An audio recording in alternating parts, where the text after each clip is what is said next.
Hey, today we're installing our image flip LED puddle lights. In this case we're putting it into our Highland.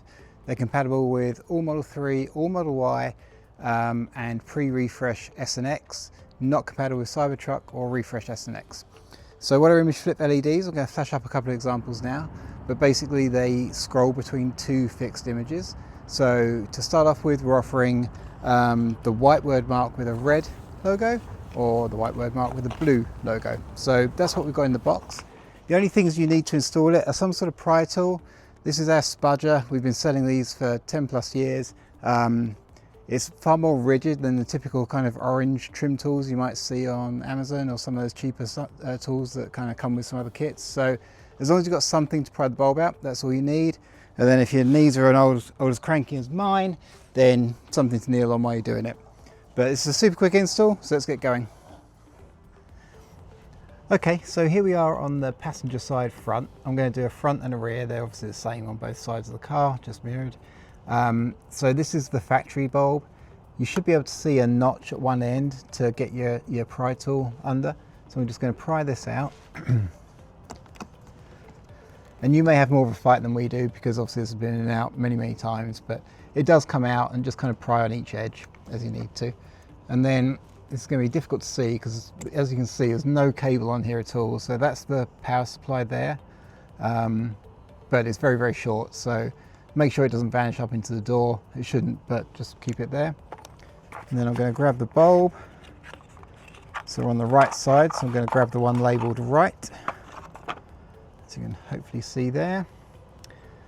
And then we already have the extension tails on here, so all you have to do is just plug it in, tuck up any excess wire, and then before you kind of finalize, just double check the image is projecting correctly. I'm going to turn that around. Obviously I'm doing this in daylight for the purposes of the installation, but and then just push that home. Again, you may have to put a bit more effort into it, but that's as simple as that. Okay, let's go on to the rear door. Okay, the rear door is really no different, so I'll speed through this, but again, try and find the notch to release the light, and then hopefully you can see, let me just narrow in that focus. So to release this clip, there's a little push down thing there, just push that down and then pull the light away. There we go. Maybe you can see it a bit clearer now if I just put my finger behind it, but it's just a little release clip. I'm going to grab the image flip, make sure you push it all the way home so it clicks. Of course it didn't click then, but it's locked in and it's not going to pull away. That's all you want. Do that again. There we go. Tuck up any spare wire.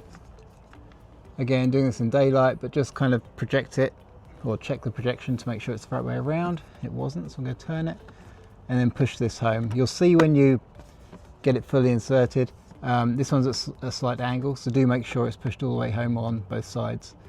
And that's really it. I believe these time out after 60 seconds, so that's to protect the circuitry and the projection lights inside, or the protection lenses I should say, inside. They're made of glass, so not made of cheap plastic. It's laser etched glass, but still we want to protect it from too much heat. So if they do go off, just close the doors, reopen it, and you're good to go. Alright, thanks for watching.